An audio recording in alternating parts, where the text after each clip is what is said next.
Web Rádio Fraternidade, a emissora do bem na internet.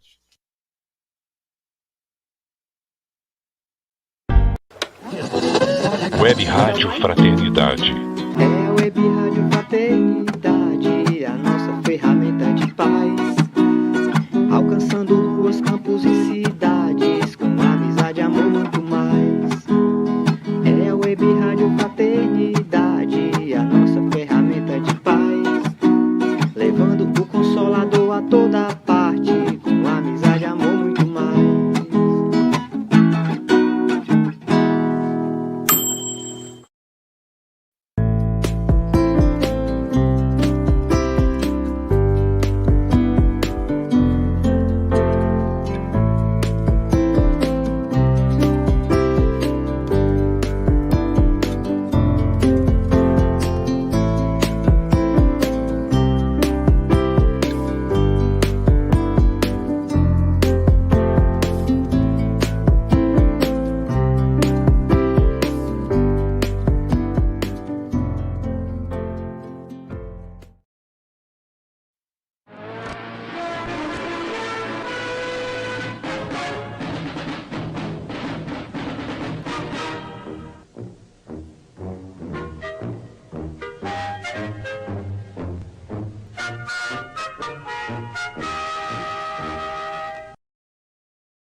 Boa noite, queridos internautas, queridos ouvintes da nossa emissora do bem, a Web Rádio Fraternidade. É com alegria no coração que a gente começa neste dia 29 de janeiro de 2024, mais uma edição do programa Pinga Fogo. A Divina tá chegando aqui, viu, gente? Isso mesmo. Então agora são 21 horas e 38 minutos. Que hora que é aí, Jorge Elarra?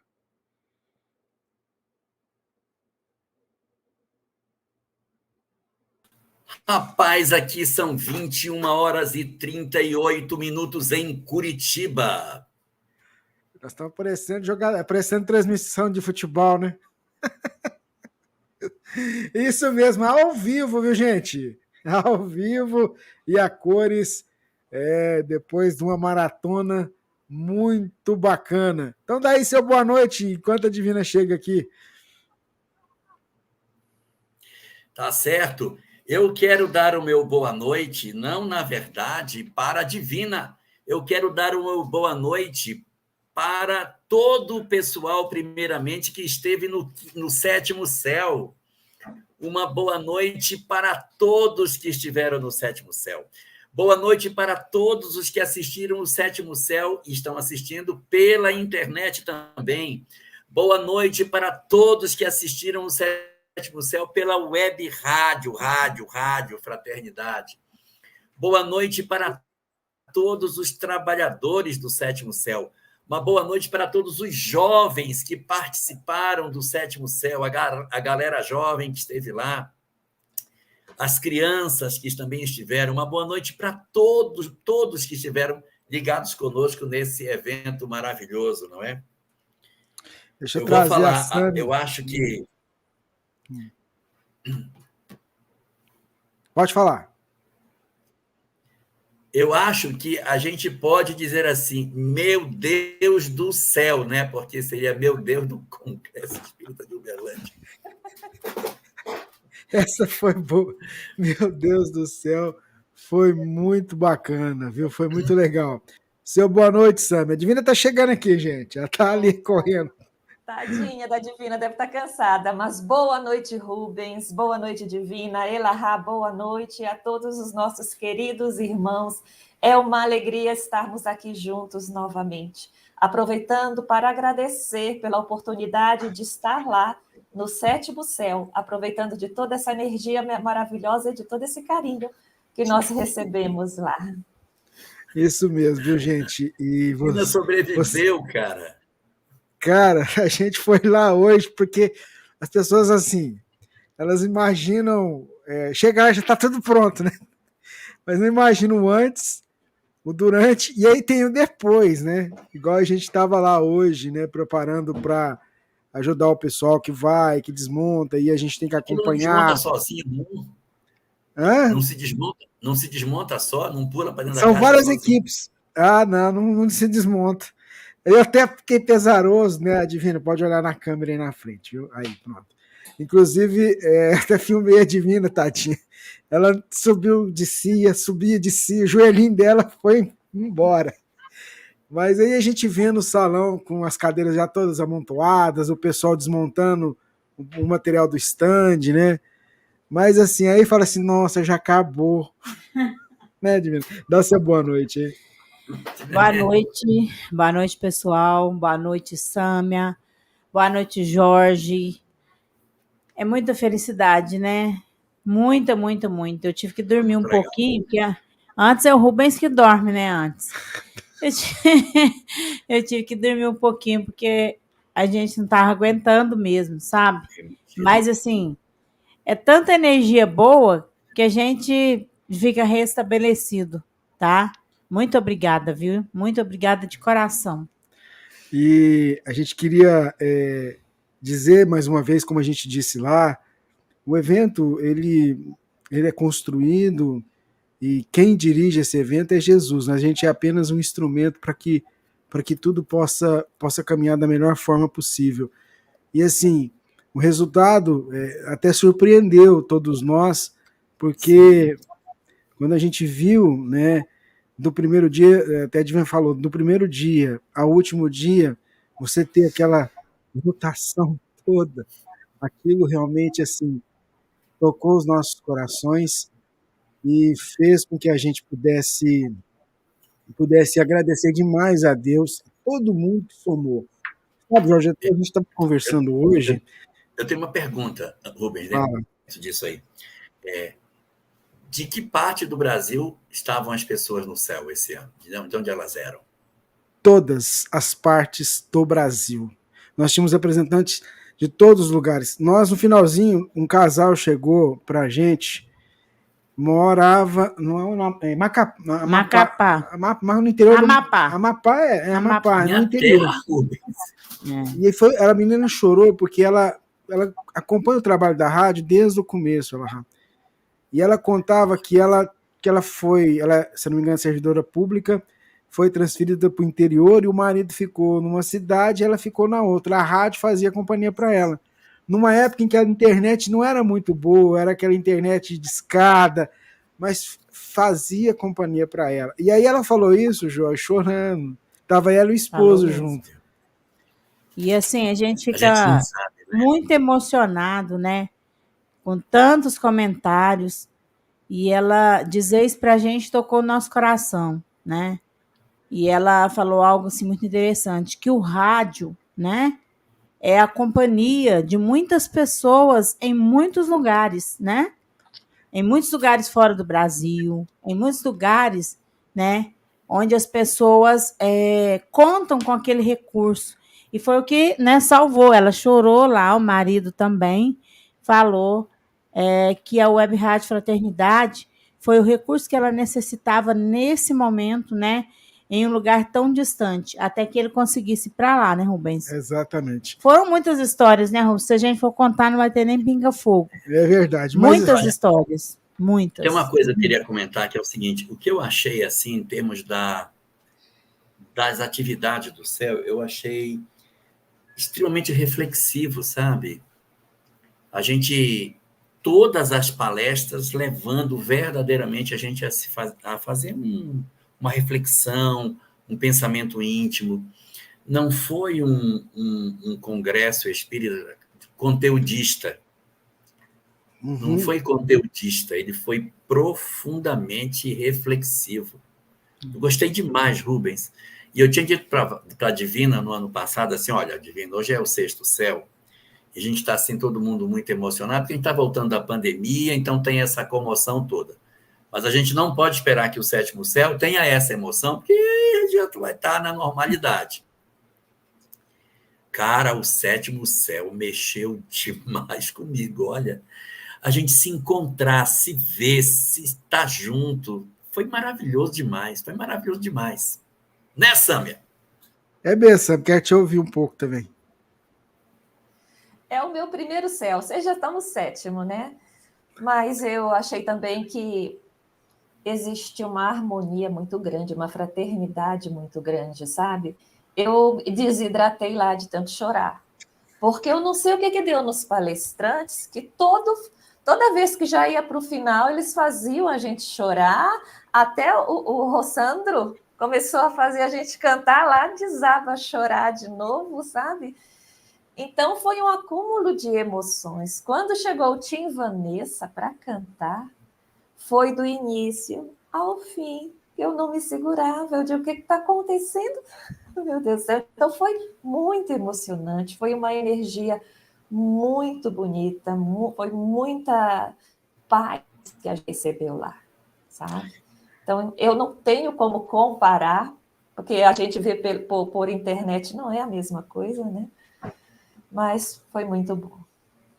Inesquecível até. Ela terminar. Pode falar, Tia. É algo assim tão interessante que. E a gente até chegou a comentar lá também com alguns ouvintes, né, da Web Rádio Fraternidade sobre, sobre este encontro, né? Desde o primeiro encontro, tem algo especial, né, com todo este trabalho. A gente lembra, foi no primeiro, né, Rubens, que a gente recebeu aquela mensagem. Das tendas, né? Isso, no primeiro céu, né? No lugar bem menor, né? O que aconteceu? Com experiências ainda, né? Para poder se construir algo tão bacana, a gente recebeu uma mensagem, né? De uma casa espírita que, assim, a gente nem tinha contato. E eu lembro que essa mensagem encheu todos que ali estavam de uma comoção, de uma emoção tão forte, mas tão forte, né? Que a gente não conseguiu esquecer mais. Quantos bondosos espíritos estavam presentes ali, né? Naquele ambiente, amparando e protegendo quem ali estava. E assim foi, né? O segundo céu, o terceiro céu a gente já foi lá para o Center Convention, né? Depois, quarto céu, quinto céu. Quando foi? No sexto céu já foi. A gente teve que ir porque aquele lugar estava sendo reformado. Isso. Aí foi. Aí depois teve a pandemia. A gente teve, né, 2 encontros online. Voltamos, né, depois de 2 anos, para o Palácio de Cristal, porque a gente já tinha fechado um contrato antes da pandemia, certo? Tivemos que fazer lá no Palácio, que foi assim muito, muito emocionante também, né? Foi um local que assim trouxe muitas emoções para todos que estiveram ali, com a natureza, as plantas, né, que ali estavam, o ambiente, né?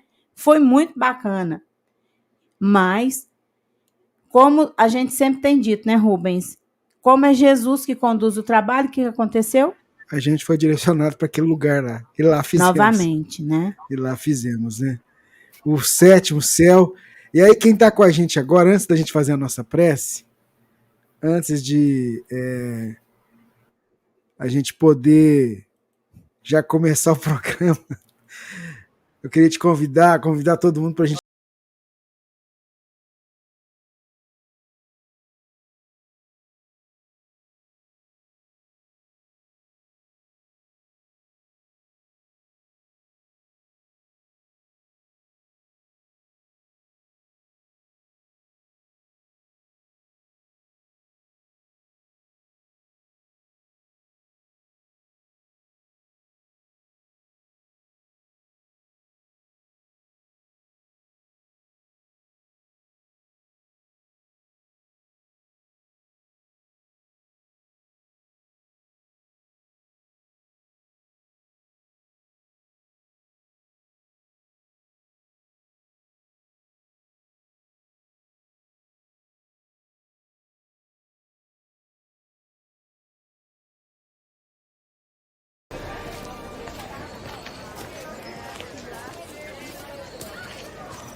Eu vi esse vídeo, faltava 30 minutos para começar, para ele tocar lá. Eu não tive tempo. Ó, a metade que a gente colocou 500 inscrições, já tem a metade, então só tem 250 no primeiro lote. Então, se você está pensando em vir, você já se garante aí, já liga para o hotel também, já reserva. A gente está negociando lá para ver se consegue desconto. Mas eu acabei de responder uma pessoa aqui internamente. Reserve depois. A gente está brigando para conseguir valores menores lá no hotel. E se você tiver interesse de vir, já faça a sua inscrição. A Divina queria contar uma história aqui. Eu queria até pedir desculpa para vocês, mas é um dia especial, né? É um dia especial, porque como as coisas são conduzidas por Deus, né? A Divina vai contar a história daquele bonequinho que estava lá no púlpito. Porque depois a gente recebeu no WhatsApp, no final do evento, um depoimento lindo de uma pessoa. A Divina tá achando aí? Opa.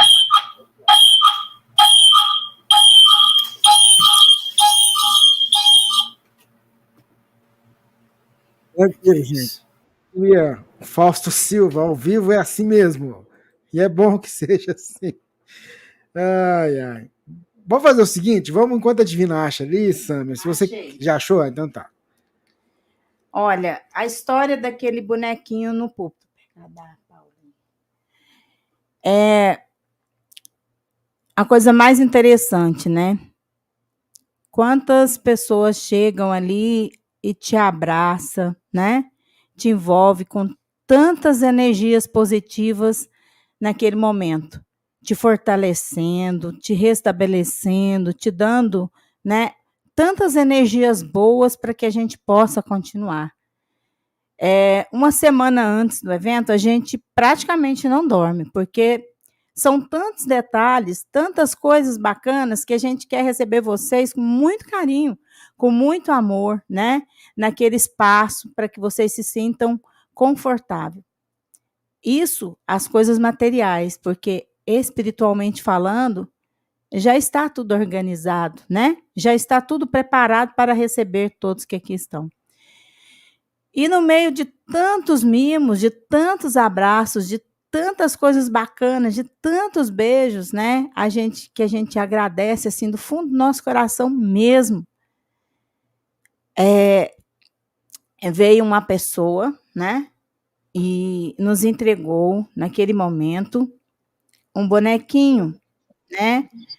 Um bonequinho de tecido representando ali Jesus.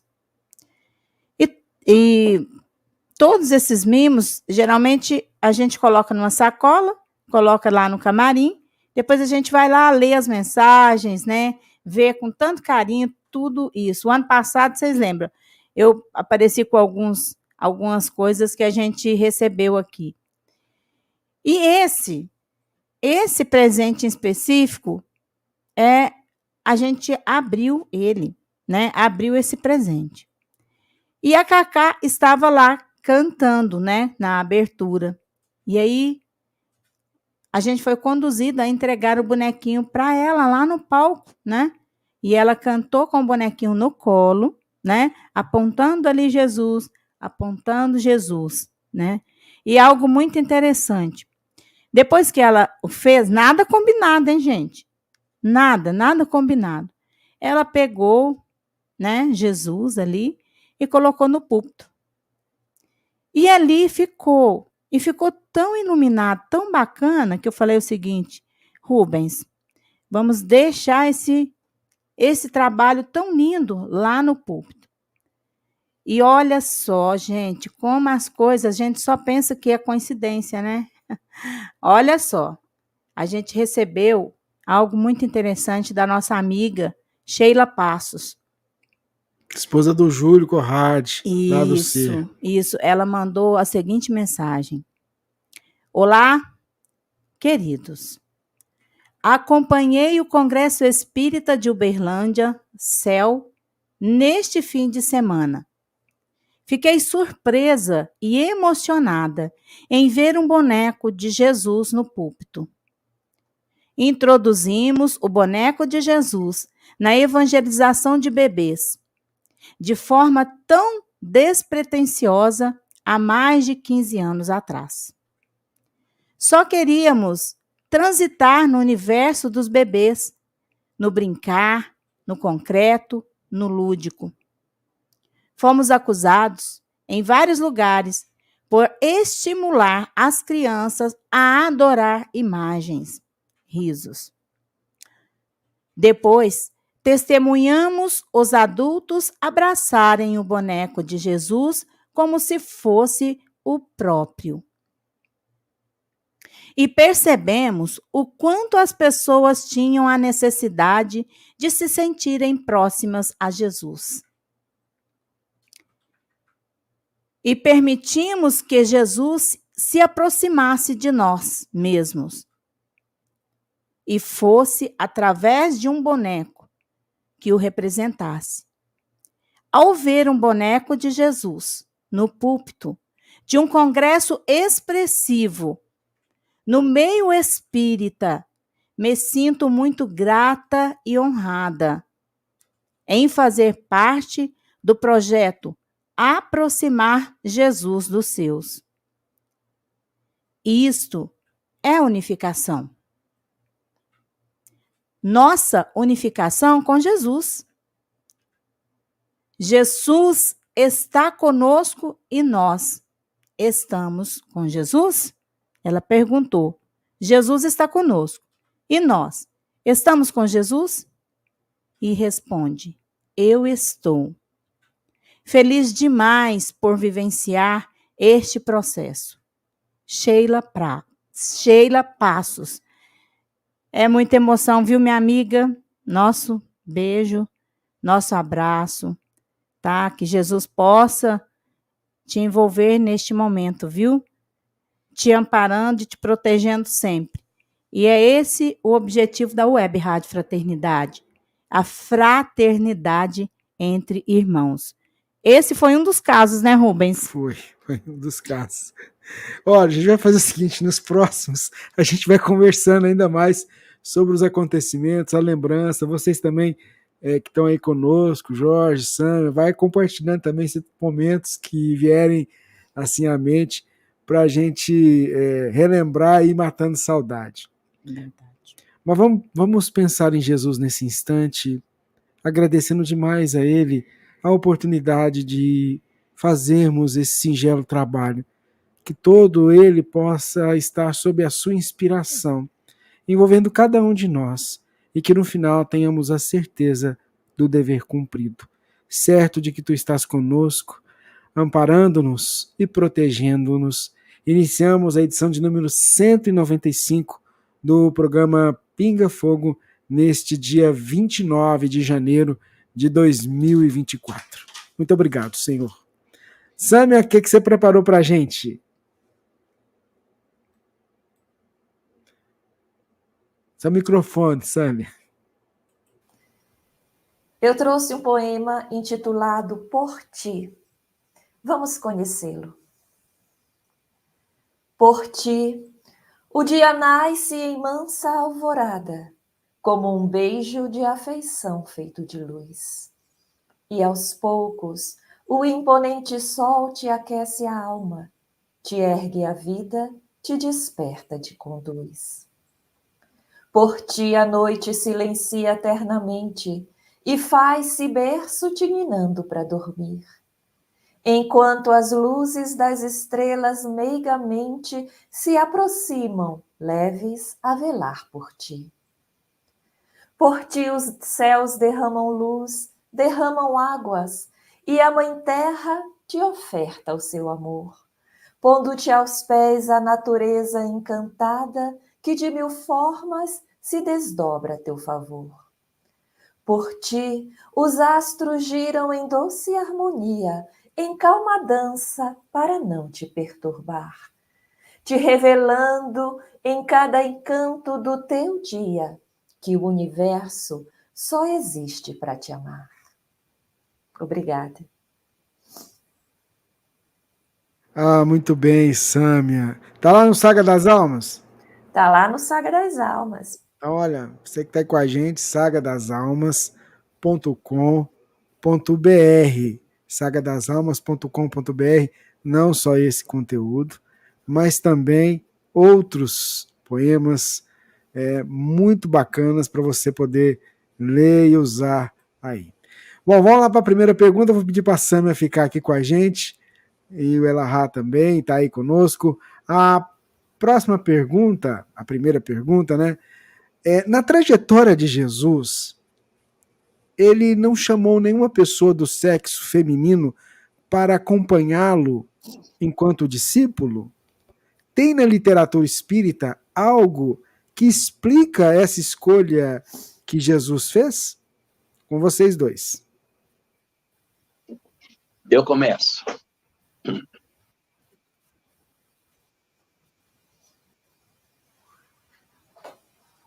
Pode ir, Elahá. O Elahá congelou, sabe? Não, tô aqui. Não, é porque eu mudei a rede. Vai voltar. Agora vai ficar bom. Voltou. Vai lá. É muito importante que a gente não divorcie a história de Jesus do contexto histórico e cultural em que ele viveu. O judaísmo era e continua sendo uma doutrina patriarcal. Os sacerdotes do templo eram todos homens. Existe um papel muito proeminente do homem na sociedade judaica e a mulher não. Então, se Jesus tivesse feito a eleição de mulheres para a condução da sua doutrina, ele teria tido muito mais dificuldade. Mulheres não participam do culto da sinagoga, elas, quando entram, ficam no andar de cima. Mulheres e crianças não pisam o chão da sinagoga. Os meninos, quando se tornam adolescentes, passam por uma cerimônia, passam a ser adultos, aí pisam. Mulheres e crianças, não. Então, havia, e há ainda, hoje isso não mudou ainda, há da parte do judaísmo, uma grande presença do homem nesse apontamento para fora do lar, de pregar, de ensinar, de participar. Para a mulher estão consagradas as questões específicas do lar, da educação dos filhos, e que é uma coisa considerada pelo judaísmo também como muito importante, mas é muito importante num outro contexto. Então, há funções para homens, há funções para mulheres, mas eu estou dizendo isso no contexto social em que Jesus viveu. Entretanto, a Sâmia tem algumas contribuições a nos oferecer sobre o universo feminino dentro da história do cristianismo. Eu gostaria de começar colocando que Jesus não arromba portas. Jesus traz uma proposta. E nesse contexto que o Elahá colocou de como era a cultura, né, naquele tempo, se o Cristo chegasse e começasse a impor, já na sua chegada, que mulheres ficassem próximas, ficaria muito difícil. Primeiro, as mulheres aceitarem. Ele chegar com algumas mulheres e dizer, vem comigo. Né? Segundo, o convívio com os discípulos homens. E terceiro e principal, seria uma agressão à sociedade. Então, a proposta do Cristo e a atitude que ele tomou foi de respeito àquelas tradições, que ele sabia que eram equivocadas. Mas ele chegar arrombando seria arrebentar com a boa nova, seria exemplificar o inverso da proposta, né? Que é uma proposta, não uma imposição. Depois que ele montou aquele grupo de discípulos, aí ele começou a exemplificar. Depois que a coisa se solidificou, naturalmente as mulheres que se afinizavam começavam a se aproximar. E ele não rejeitou. Ele não disse, não, a cultura daqui não deixa, vai para lá. Não. Aí chegou o momento de ele exemplificar, sem precisar falar, sem precisar agredir, de uma maneira natural. E ele foi se aproximando dessas mulheres, foi conversando com elas, apesar de não poder, conversou com a samaritana, que duplamente ela era impura, porque era samaritana, e ela era mulher. Estava sozinha, e ele ficou conversando sozinho com ela, né? Então, ele foi quebrando isso sem precisar dizer, olha, é o seguinte, está errado, eu vou mostrar. E isso foi uma atitude interessante e isso é muito legal para a gente, porque às vezes nós, naquele intuito de sermos cristãos, a gente chega no ambiente já começando a querer impor um modo de ser, quando nós devemos primeiro entrar no ambiente com respeito e dar o nosso exemplo. Não é essa a que a gente ouve, o que mais educa é o exemplo, e não a imposição às palavras. Tá? Então, eu vejo muito por esse lado. Elahá, você disse que eu ia falar sobre quê? Sobre a presença da mulher no sobre Evangelho. A realidade das mulheres? Sim, sobre as mulheres do Evangelho, não é? Ah, sim, mas é isso que nós estamos colocando. Isso ocorreu naturalmente, aos poucos, ao longo do tempo, como se fossem doses homeopáticas. Imagina se eu pego uma caixa de remédio, porque eu...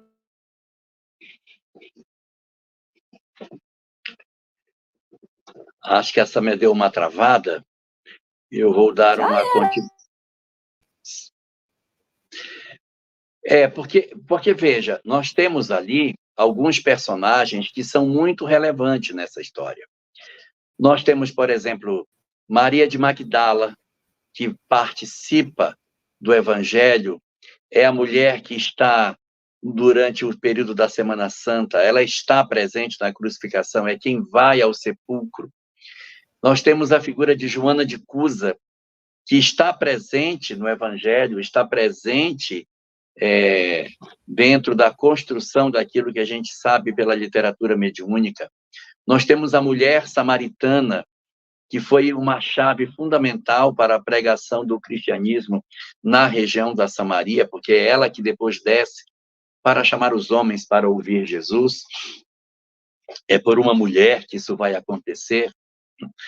Nós temos a figura da própria mãe de Jesus, Maria, que estava em Jerusalém na época da crucificação. Se ela fosse distante do filho, o que ela fazia em Jerusalém se ela era de Nazaré? Então, há várias mulheres, a gente, inclusive, quando pega na ressurreição, cada evangelista conta de uma forma as mulheres que foram para o sepulcro, e você vai ver que existia um grupo de mulheres, e havia, em várias passagens do Novo Testamento, a citação de mulheres que acompanhavam Jesus nas suas pregações, que eram, embora você não tenha isso, você procurar a história dos rabinos, você não tem a presença de mulheres próximas da pregação desses rabinos famosos, Rabino Akiva, Rabino Hillel, não tem nada, ninguém assim nesse sentido, mas quando se fala de Jesus, aí você tem uma presença bem marcante aí do elemento feminino. É um fenômeno, se poderia dizer que é um fenômeno de transição. É um processo de transição, na medida em que você vai observando que na igreja cristã a presença das mulheres vai ficando progressivamente mais acentuada quando Paulo de Tarso chega nas cidades onde ele conhece Lloyd, né, a avó de Eunice, Lloyd, a mãe e a avó de Timóteo, e você vai percebendo na história do cristianismo nascente as várias mulheres que vão apresentando uma certa condição de protagonismo nessa mensagem nascente, que é diferente da mensagem judaica. Então, na mensagem judaica, no ambiente judaico, havia uma restrição maior pela leitura que se fazia. Na medida que o cristianismo vai se colocando, vai tendo uma proeminência maior da mulher ao longo do tempo. Pregação para fora, a cultura era ainda muito masculinizada, então você ainda tem dificuldade nesse sentido, mas na organização das igrejas, a gente vai percebendo progressivamente a introdução do elemento feminino nesse processo. Estão me vendo, me ouvindo? Sim, perfeitamente.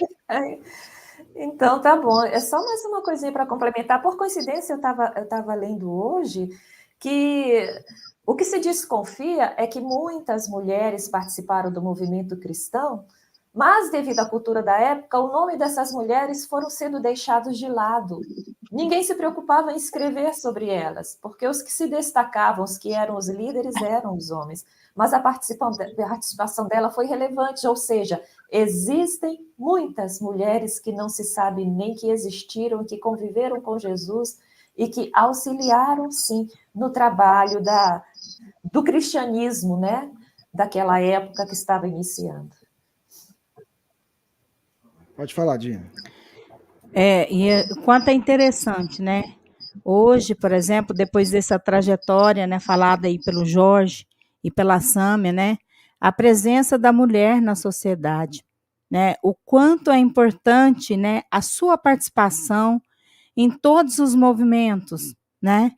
E se a gente for notar, né, em épocas bem, né, na história, a gente vai ver a participação da mulher, né, ao lado ali dos seus esposos, né, dos reis que ali estavam, a sua opinião. Várias vezes, né, tinha que se decidir algo ali sobre guerras ou algo, né, parecido. A quem eles recorriam? Às suas esposas. E quantas mulheres que participaram de movimentos hoje tão importantes para todos nós. Então, hoje, por exemplo, a gente vê a participação da mulher em vários setores da sociedade, né? Em lugares que até, por exemplo, é citado que é preferível se ter uma mulher, né, do que ter um homem ali fazendo certa atividade. Então, o que eu quero dizer que o progresso, né, que as coisas elas vão evoluindo, né?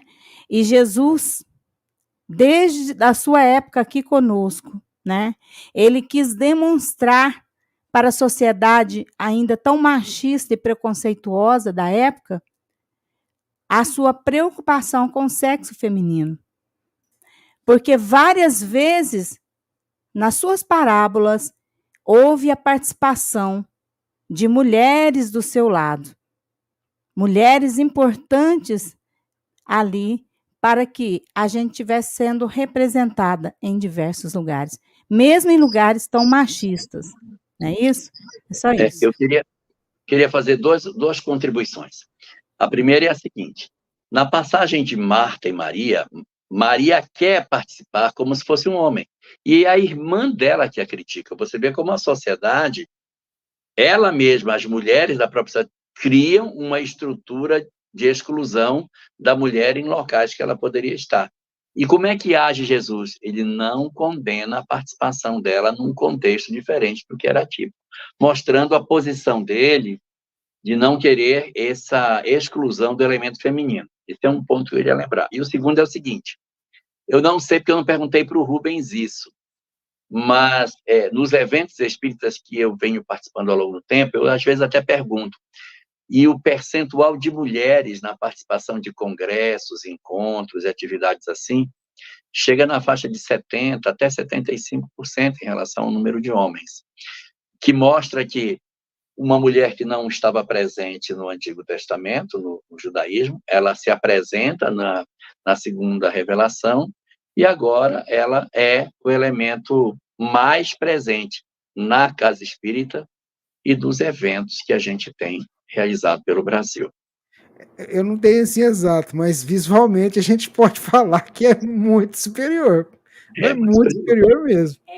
Isso mesmo. Inclusive, no céu, no Congresso Espírita de Uberlândia, a presença, a participação das mulheres, né, foi, assim, bem expressiva no evento, porque a gente valoriza, né, isso que o Jorge falou, a questão de Jesus, porque qual a importância do sexo, entendeu?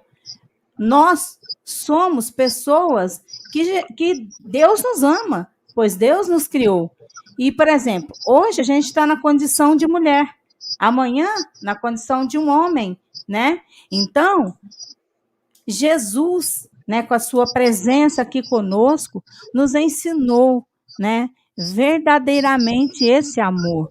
E hoje, a participação da mulher na sociedade tem sido de uma maneira muito expressiva, de forma a quebrar esse machismo que impera ainda em certos homens.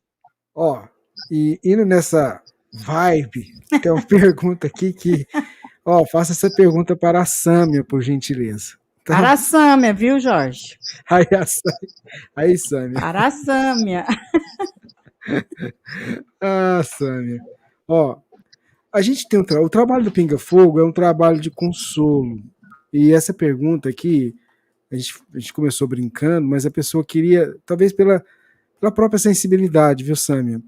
E ela nos escreveu, pode ser o drama de muitas outras pessoas aí do outro lado. Eu estou com uma amiga muito próxima que disse que disse que irá tirar a sua vida.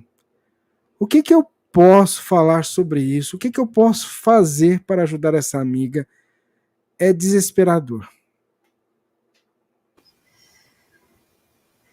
Nós não sabemos os detalhes, mas com certeza essa amiga está precisando ser ouvida.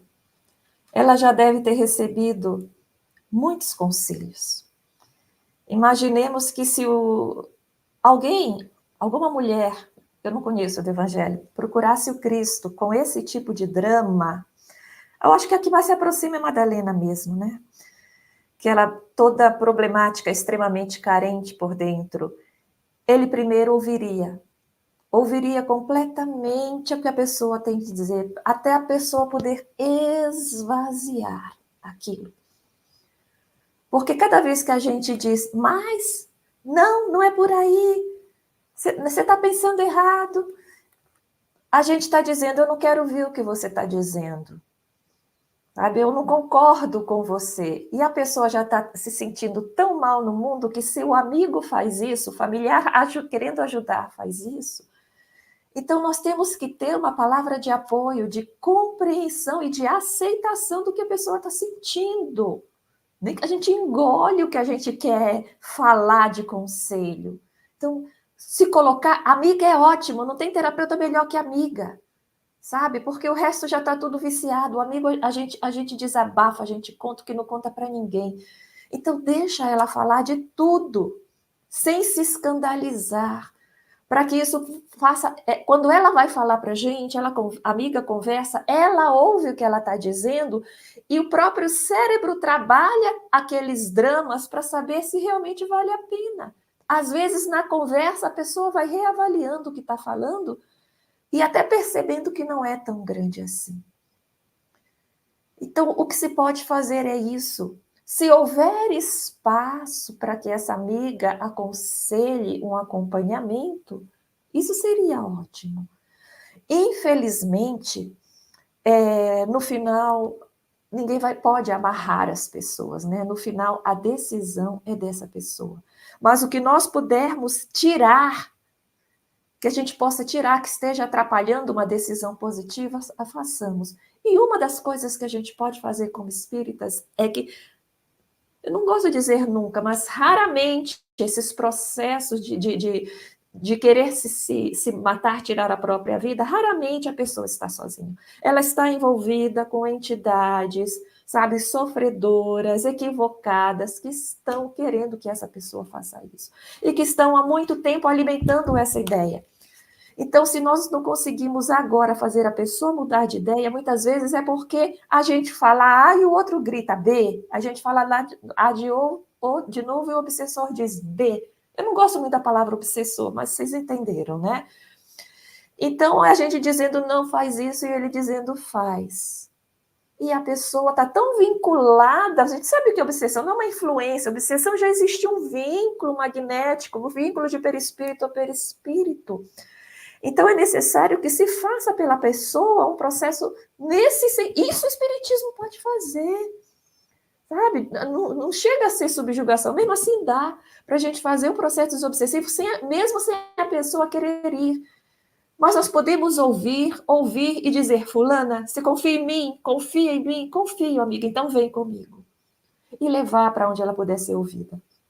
E levar para um centro espírita, avisar, gente, eu estou levando uma amiga assim, vamos preparar, vamos dar logo um passe. O passe é o pronto-socorro do Centro Espírita. Vamos dar um passe, vamos acolhê-la, vamos abraçá-la, sabe? Vamos colocar o nome dela na reunião mediúnica, vamos ficar acompanhando, vamos ficar telefonando, porque esse é aqueles casos, sabe, que passam à frente de todos no nosso Centro Espírita. Tem vezes que não dá para usar burocracia. Quando o hospital vê uma pessoa que já está num estado que ela tem que fazer cirurgia, a gente não vai dizer, peraí, que tem 10 que estão resfriados na sua frente. Pula à frente. Então, nós temos que ter essa ideia de fazer o que dá para fazer. Com isso eu estou falando como amiga, tá? A pessoa que é amiga, como uma aproximação, ouvir bastante essa pessoa. Se houver espaço, fazer colocações sobre a beleza da vida, sobre a possibilidade de ela mudar o foco, tirar do problema e observar outras coisas, fazer novas escolhas na vida dela, e fazer esse processo de aproximação de um tratamento espiritual, de um tratamento psicológico. Tá? Se for preciso envolver a família, se envolve, mas existe um limite. Nós não vamos poder acorrentar a mão dessa pessoa. O importante é que todo aquele que esteja próximo de alguém com esses pensamentos faça o possível. Mas a decisão final é da pessoa. Quando nós, sempre, até com o filho, nós tentamos auxiliar alguém, nós temos que ter em mente que eu vou fazer o possível e o impossível ao meu alcance, mas a decisão final é do outro. E se essa pessoa decidir por ela mesma fazer aquilo que ela está pensando em fazer, eu não posso me sentir culpada, porque eu fiz a minha parte. Quem não fez a outra parte foi a pessoa. E a pessoa continuará sendo atendida do lado espiritual. Vai ter as suas dores? Vai, porque vai levar os conflitos junto. Né? O conflito não está no corpo, está no espírito. Então é muito triste acordar do lado de lá e descobrir que você só fechou o olho e abriu de novo. E agora não tem mais amiga para conversar. Tá? Então façamos o possível. Cada um tem sua história. Mas não nos cobremos a ponto de achar que foi a gente que jogou a pessoa no buraco. Não. Foi a pessoa que escolheu, não porque ela é má, mas porque ela ainda não teve forças para lutar contra os próprios dramas, somados aos dramas do companheirinho espiritual, que sofre tanto ou mais que ela, né? E que juntos chegaram a esse final. Mas não vai ser o seu caso, né? Eu tenho certeza que vai dar tudo certo. Eu acho eu queria contribuir. Divina. Deixa eu só lembrar uma coisa aqui, antes de Dona Rafa falar. Que pessoas nesse quadro, a gente tem vários caminhos de ajuda. E um deles, como foi lembrado aqui no chat, é 188, CVV. Então, às vezes, em casos extremos que se você se encontrar numa situação como essa, e se não tiver ninguém assim para conversar, porque igual a Samia estava falando, né? Às vezes a pessoa está precisando colocar para fora, tá precisando conversar. O CVV é um ótimo caminho, a qualquer hora, 24 horas, 188. 188. E aí a gente tem também outros trabalhos que a gente vai postar no chat aí, e que cada um de nós também pode ser um propagador do bem, viu? Mas pode falar aí, ela um pouquinho. Vou falar um pouquinho aqui. Tá bom. É só o seguinte. O que a gente pode fazer nesse caso? Veja, se a pessoa está em vias de se matar, nós temos que procurar ver que tipo de estratégia eu posso buscar. É uma pessoa que está num grau de adoecimento muito elevado, porque a decisão de se suicidar, ela não é tomada numa circunstância simples, ela geralmente está associada a processos bastante complexos. De pessoas que, por exemplo, sofreram abuso, pessoas que estão vivendo um processo de opressão muito grande dentro do lar, pessoas que estão vivendo conflitos sexuais muito intensos e que elas não estão conseguindo lidar com isso. Então, é preciso que a gente cuide dessa pessoa em diferentes flancos. Psiquiatra é fundamental. Por quê? Porque tem que entrar com medicação para ver se tira a pessoa da crise. Mas precisa de um segundo elemento, que é o psicólogo, não é? Para poder conversar, para descobrir a raiz desse processo. Psiquiatra, psicólogo, terceiro, que é importantíssimo, conhecimento espiritual, que a Sâmia colocou, a necessidade de você levar a pessoa na casa espírita. E o ideal é levá-la no grupo de atendimento espiritual. Não adianta levar para o ESD, não adianta levar para palestra, tem que levar para o atendimento espiritual, onde vai ter passe, água fluidificada, atendimento fraterno pelo diálogo, onde o acolhimento, o trabalho é diferente, o conteúdo das palestras é diferente. Então, eu já coloquei aqui 3 elementos, o psicólogo, o psiquiatra, a parte do conhecimento espiritual, para ela entender. Pessoa que não sabe que é um espírito imortal, que não sabe o que é a lei de causa e efeito, tem mais dificuldade de se organizar diante de uma circunstância de suicídio. Mas eu queria citar outras coisas também. Engajar a pessoa em algo que ela possa ser útil, uma atividade de caridade, uma atividade de cidadania, alguma coisa que ela faça, que ela se sinta, que se realize. Precisa tirar a pessoa do quarto, sem obrigá-la, sem gritar. Então, é pegar essa pessoa e levar para fazer exercício físico, vai junto com ela. Ela tem que caminhar, respirar ar puro, sair do quarto, ver a natureza, movimentar os neurotransmissores que são ativados a partir do exercício físico, como a dopamina, a serotonina, a noradrenalina, a parte da diminuição do cortisol, que a pessoa começa a ficar sem dormir, com o sol para melhorar a melatonina, a prática do bem para que a pessoa consiga ter oxitocina. Então, é preciso tirar a pessoa desse processo. Então, isso a gente vai fazer, mas isso que a Sâmia falou é fundamental. Eu posso fazer tudo o que eu puder, mas eu não posso me considerar que eu sou o responsável pela vida do outro. Eu não sou o responsável. A pessoa tem que tomar a decisão pela vida dela. A gente vai fazer o que puder, movimentar o que está a nosso dispor, envolver família, não é? Nesse processo, mas sempre lembrando que a decisão final cabe ao indivíduo. Muito bem, Sam, eu queria te agradecer, viu, pela presença conosco aqui agora e também aqui no céu, né, Divino? Sam, esse consolo, ela tá, assim, ouvindo você, essa pessoa que te pediu esse conselho, né?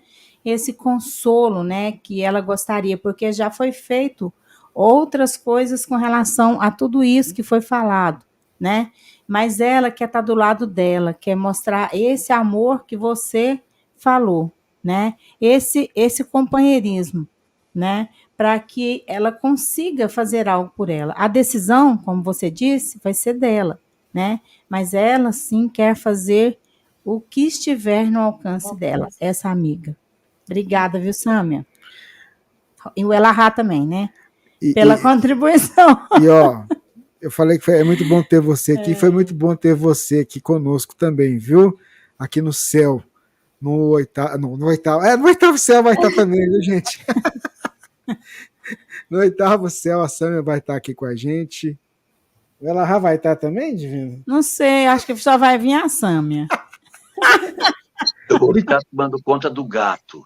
Isso. Ele vai para ajudar a arrumar a cadeira também. Aí, pronto, tá certo. Só arrumar a cadeira, né, Sâmia? É brincadeira, gente. Vai estar com a gente. Deus te pague, viu, Sâmia? Deus te pague. E eu te agradeço pela confiança e pela oportunidade de estar no congresso. Foi muito bom para mim. Obrigada. Então tá bom. A gente vai se falando. Um abraço, Sâmia. Até mais, gente. Tchau. Tchau. A Divina já separou ali a próxima pergunta, Divina, por favor. Agora essa aqui. Senhor Jorge, amei a sua palestra. Só não entendi por que Pedro negou Jesus se era tão fiel, ele a Jesus. É possível o senhor me esclarecer, por favor? Às vezes quem está assistindo, às vezes pode assistir numa contemporaneidade que a gente não se diferente, né? É a palestra que ele fez no 7º Céu, aqui em Uberlândia, 15 anos da rádio. Na verdade, a negação de Pedro, ela tem muito a ver com aquilo que acontece conosco também. Porque Pedro, realmente, ao ir à casa de Caifás e enfrentar, demonstrava uma coragem muito grande. Mas o fato dele dizer que ele não conhecia Jesus é um processo de um mecanismo natural da criatura humana de autopreservação. Então, ao mesmo tempo que ele queria proteger o mestre, ele queria proteger a salva. É como se fosse uma pessoa que visse alguém se afogando e quisesse uma pedra firme, aonde de cima dessa pedra estendesse a mão para puxar quem está se afogando. Então, quando Pedro ele experimenta ali aquele momento em que dentro do ambiente ele é questionado se ele era ou não aquele Galileu que eles teriam visto, se ele era seguidor de Jesus, entra aquela situação. Se ele diz que ele é preso, como é que ele vai tirar Jesus se ele está preso? Então, na tentativa de querer preservar o outro, ele quis primeiro preservar a si mesmo, o que é plenamente humano, como diz a obra da Denise Lino, humano, é extremamente humano, ele é humano mesmo, então ele tem fragilidades. E ao mesmo tempo em que ele se movimenta para querer salvar Jesus, corta a orelha de Malco, enfrenta aquele grupo que veio para prender Jesus, quando ele está sozinho, dentro da casa de Caifás, ele percebe a impotência dele, que Jesus estava dentro daquela sala, cercado de sacerdotes, com seu destino praticamente selado. E aí ele se preserva. Então, não é por maldade que eu quero largar ele para trás, mas são as naturais contradições que a criatura humana possui. Nós somos assim, nós somos contraditórios. Uma parte de mim deseja ardentemente salvar o meu mestre, mas ao mesmo tempo eu tenho medo de perder a minha própria história. E só para terminar esse meu comentário, a mudança de comportamento dos discípulos, não é só de Pedro, vai ser muito forte a partir da ressurreição de Jesus. Porque quando eles veem que Jesus estava vivo, eles perdem completamente o medo de morrer. Qual é o sentido de ter medo de morrer se Jesus apareceu depois da morte, comeu peixe na praia, conversou com eles? Então, a compreensão de que existe uma vida após a morte quebrou todas as resistências com relação àquilo de ameaça que a morte poderia fazer.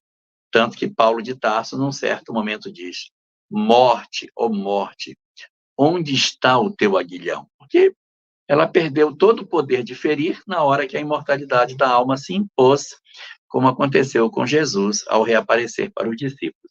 Na negação, isso ainda não havia acontecido, então os discípulos ainda eram muito temerosos com relação ao sofrimento, à morte, na crença de que eles iriam desaparecer.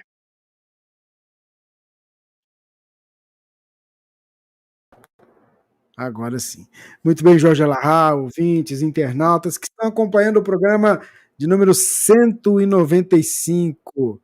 Já já a gente chega em 200. É o nosso pinga-fogo. Eu estava pensando isso aqui, ó. Então eu captei seu pensamento. A Divina vai trazer para a gente mais uma pergunta, Divina. Por favor. Uma querida irmã pergunta o seguinte: boa noite, Jorge. Por favor, como auxiliar as meninas de Rondônia que sofrem abuso? Eu acho que essa pergunta é representando, gente, no Brasil, no mundo inteiro, tantas crianças, né, que sofrem ainda, né, o abuso.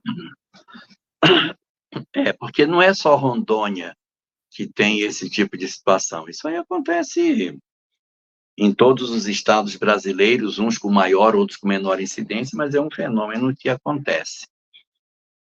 Então, assim, evidentemente que a nossa indiferença diante da dor das pessoas é um indicativo do nosso egoísmo.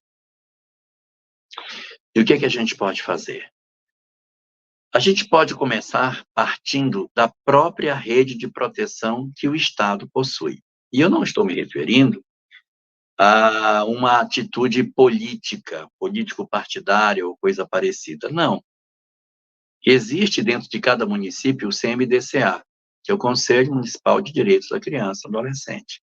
Dentro do programa, dentro do CMDCA, que é esse conselho, existe um programa chamado Programa Sentinela, que é um programa que cuida de meninas em processo de abuso, nas mais diferentes condições, abuso dentro do lar, abuso fora do lar, exploração sexual, que é como a gente no passado chamava de prostituição infantil, mas criança não se prostitui, criança, ela é, na verdade, ela passa por um outro tipo de situação, ela passa por uma exploração sexual. Então, crianças em condição de vulnerabilidade por exploração sexual, por vários processos, e são trabalhados dentro dos programas que já existem dentro das políticas públicas. O que a gente pode fazer? Nós, como instituições espíritas, podemos nos aproximar do CMDCA e dizer como que o movimento espírita, como que o centro espírita pode fazer para ajudar. E aí elas vão dizer, nós temos um programa de palestras, o centro espírita pode vir dar palestras, tem meninas que foram acolhidas, existe a denúncia, então existe uma série de situações, e ao invés da gente criar um trabalho paralelo, um trabalho razoável seria você ver qual é a rede de proteção que já existe. Inserir o movimento espírita, não estou falando de política partidária, estou falando de política pública. Inserir o movimento espírita nas articulações da política pública de defesa, não é? E aí, tentar participar das reuniões do conselho, tentar ser membro do conselho, ser um conselheiro, para dar direcionamentos mais efetivos da condução dessa problemática, tomar pé da situação no próprio CMDCA, de quais são as frentes de trabalho, às vezes próximo do centro espírita, tem um posto de gasolina na BR, onde existe exploração sexual. Por que a gente não se aproxima para descobrir onde são os focos, para fazer um trabalho de acolhimento dessas meninas, ajudando o CMDCA, ajudando as políticas públicas a resolver o problema, em vez de criar uma ação quixotesca, de fazer um trabalho gigantesco do lado de fora, movimentando um monte de gente que poderia simplesmente se juntar às ações governamentais e dinamizar esse trabalho. Então, uma forma efetiva seria através dos conselhos de direito, que é a via mais adequada para a gente se aproximar das fragilidades da nossa sociedade.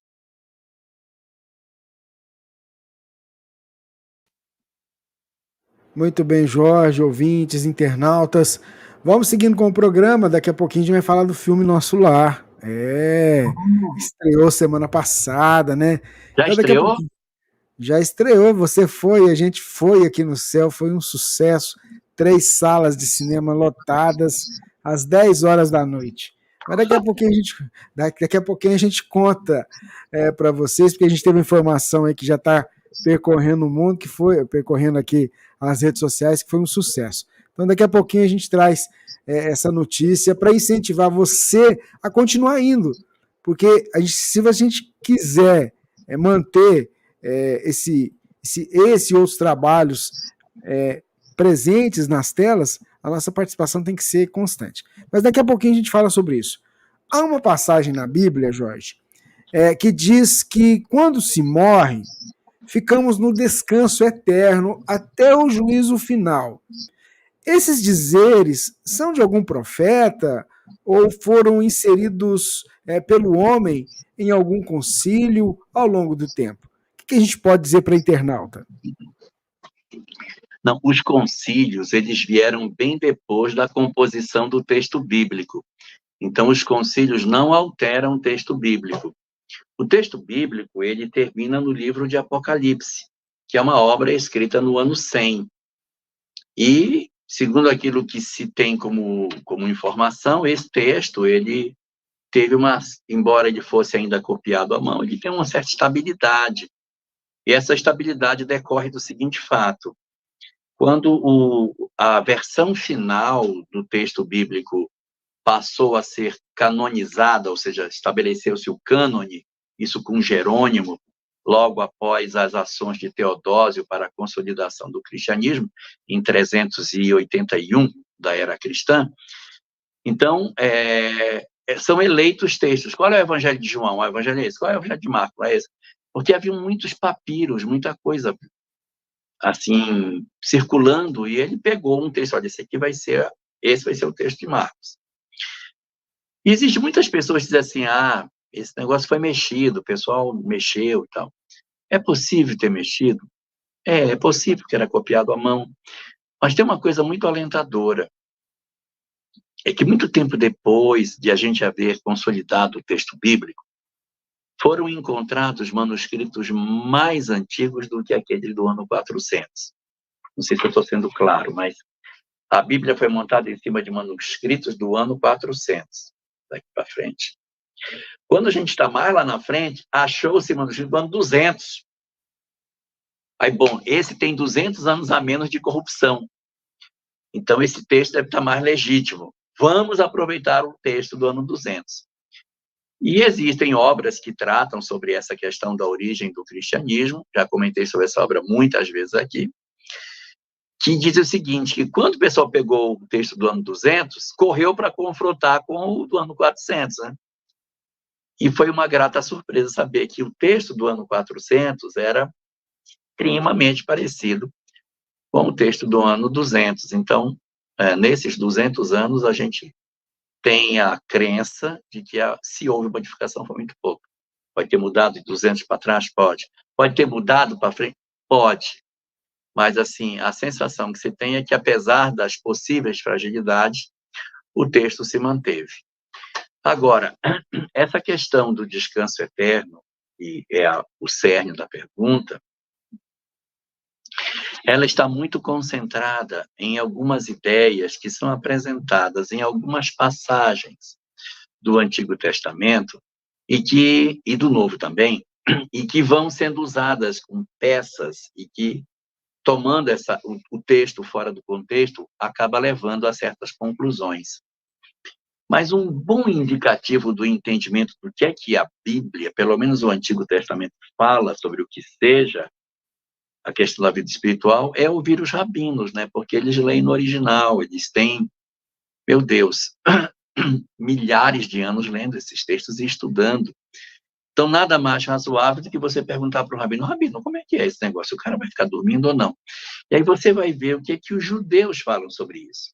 E aí, aprofundando nessa questão, existe uma obra chamada Macabeus, que ela não faz parte da Bíblia protestante, ou seja, ela não está fazendo parte dessa Bíblia que a gente comumente usa. Mas esses livros estão na Bíblia católica, Macabeus 1 e Macabeus 2. Esses livros falam de que após a morte, as almas sofrem pelo que fizeram. E se nós orarmos por elas, nós somos capazes de alterar a situação delas após a morte. Livro de Macabeus. É apoiado no livro de Macabeus, que tem na Bíblia católica, não tem na Bíblia protestante, que aparece a figura do purgatório. Por que os protestantes não têm purgatório? Porque eles não têm o livro de Macabeus. Porque se tivesse o livro de Macabeus, teria que ter purgatório, porque lá diz que a oração pode alterar a sorte das pessoas após a morte.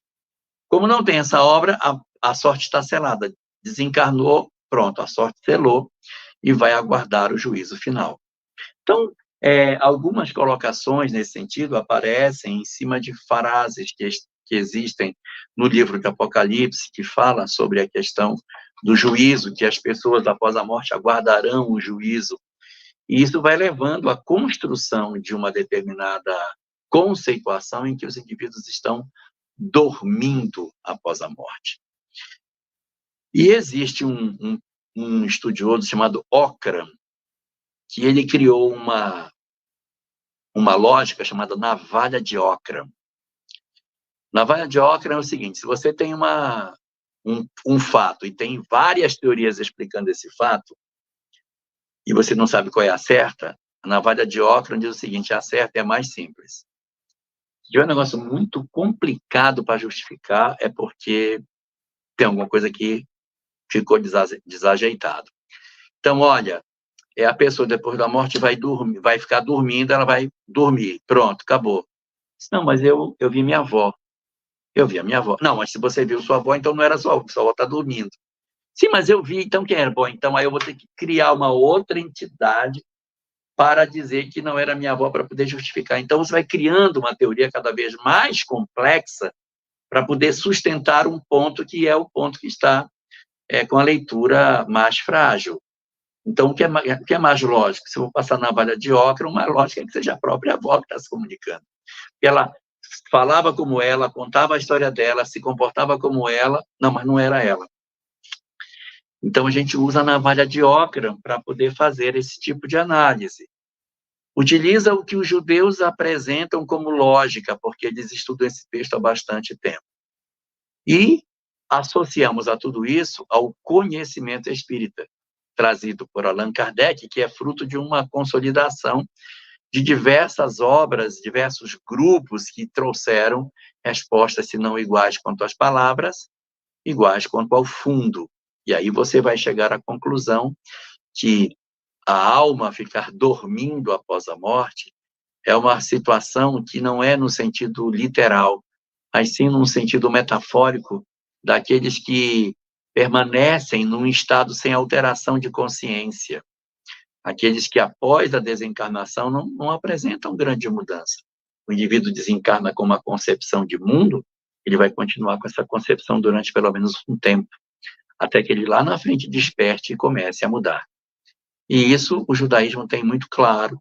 Então, não existe, para o judaísmo, para o espiritismo, nada nesse sentido.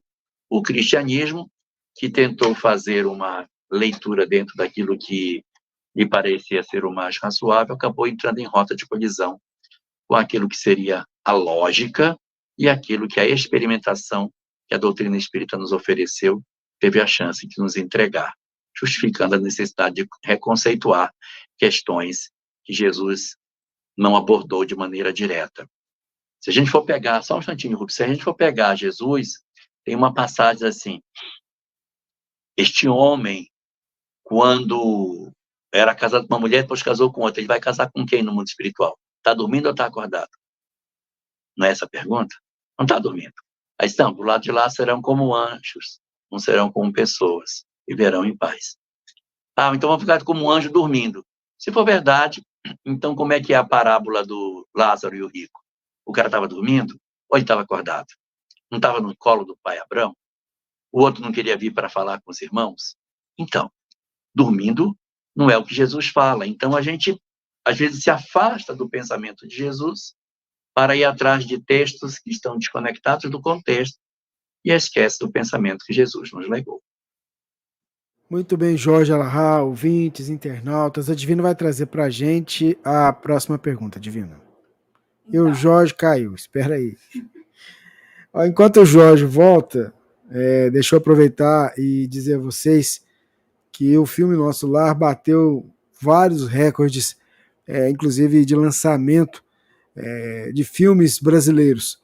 Se eu não me engano, somos mais de 500 mil de pessoas que assistiram o filme nessa primeira semana de lançamento. Então, isso é muito legal e seria importante que a gente pudesse continuar nessa trajetória de propagar essa mensagem. Olha, o Wagner divulgando Nosso Lar, Os Mensageiros é o primeiro filme nacional a estrear em primeiro nos cinemas pós-pandemia e tornar-se a 6ª maior abertura da história do cinema brasileiro em renda desde 2002, com 550 mil ingressos vendidos nesse primeiro final de semana. Então, já no dia de estreia, segundo os amigos aqui da FEB nos repassaram internamente, 163 mil pessoas foram às salas de exibição. Finalizando o primeiro final de semana, domingo, 550 mil espectadores. Então, olha, é muito importante que a gente possa... Meio milhão. Olha, depois da pandemia, o primeiro filme nacional, e assim, desde 2002 a gente não tinha um público desse na estreia.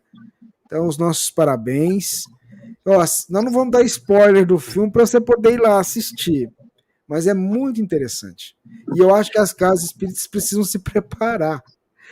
Como foi no Nosso Lar 1. Tem que se preparar para poder explicar para as pessoas os vários fenômenos que estão ali presentes.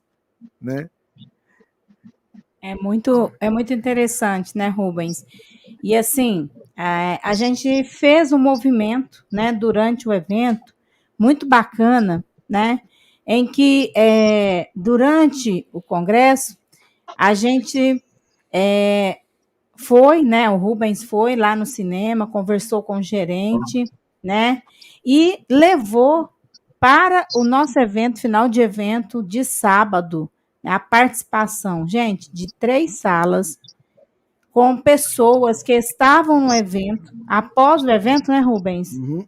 Após o sábado. E aí, fica a dica para você que está aí na sua casa espírita. Monta o grupo. É isso mesmo. Pega o conselho que o Elahá já deu também, leva mais um que não é espírita. Isso. Não é? Faz o grupo da casa espírita, faz o grupo de amigos, vão assistir o filme, porque vale a pena, né, Elahá? Sim. Olha, aqui no nosso centro espírita aqui, chamado Recanto da Prece, em Curitiba, no dia da estreia, nós nos organizamos e fomos assistir. Então, nós tomamos o nome das pessoas, e aí uma pessoa foi, comprou para todo mundo, passou-se o Pix, e nós compramos um quadrado dentro da sala. E aí, quando a gente chegou, a gente disse, olha, esse quadrado aqui é nosso, a gente pode se colocar aqui onde quiser, ninguém vai ficar regrando o lugar, mas esse quadrado é nosso. Aí nós entramos todos juntos, depois batemos uma foto do lado do cartaz, e eu tenho visto essa mesma iniciativa em diversas casas espíritas. Isso é muito importante que a gente faça, isso é muito importante. Por exemplo, Goiânia fez um trabalho muito legal, conseguiu fechar salas de cinema também, levou material espírita, como se montasse uma banca lá. Nossa, que ideia excelente. Então, assim, você que está nos acompanhando agora, pelo Brasil inteiro, faça esse tipo de mobilização, entendeu? Para poder a gente continuar nesse processo. Porque, gente, eu não vou cansar de dizer, se a gente quer que a doutrina espírita seja divulgada, a gente tem que participar. E assim, não dá para a gente ficar sentado de braços cruzados esperando que a espiritualidade venha e faça algo que depende da gente fazer. Eles não vão plasmar um filme, não vão plasmar a divulgação, eles vão nos intuir. Agora, arregaçar as mangas e fazer, é a gente que tem que fazer. Então, o que eu posso fazer? O que o Elahá falou, o que a gente fez aqui no céu, entendeu? Reúne os grupos, fica até mais barato. Você fala com o chefe do cinema, se o filme custa a inteira, vamos lá, R$50, grupos de mais de 20 pessoas, ajuda o valor a baixar. 50% de desconto, por exemplo. Então, vá ao cinema, prestigie isso. Depois, em qualquer outro programa, aí, a gente vai tentar trazer o pessoal da FEB Cinema, porque se a gente quer ver, por exemplo, um Paulo Estevão no cinema, um há 2000 anos, e a coleção de Emmanuel, a gente precisa mostrar que isso, nós temos público para esse tipo de produção. Porque, querendo ou não, é um trabalho que também depende do ponto de vista comercial, porque nós estamos inseridos no mundo material. Então, precisa despertar esse interesse, porque tem custo de produção, tem tudo isso. Então, vamos participar. O que a gente pode fazer? Ir no cinema.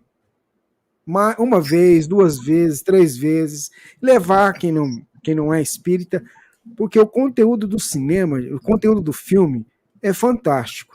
A gente tem que se preparar para poder explicar, porque eu estava brincando com a Divina, falei assim, vai dar um pouquinho de trabalho, porque você vai ter que explicar o que é aquilo ali, por que está daquele jeito. Eu não vou falar, né, gente? Senão, né, atrapalha, perde a graça.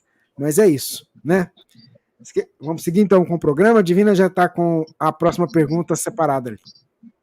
Então, a próxima pergunta, né, é algo, né, de consolo, né, para essa pessoa aqui. É algo que é uma palavra de conforto e consolo, e é esse o objetivo, né, desse Pinga Fogo, é o consolo, né, a esses nossos irmãos. Da doutrina espírita, né? Da doutrina espírita, isso mesmo, bem falado.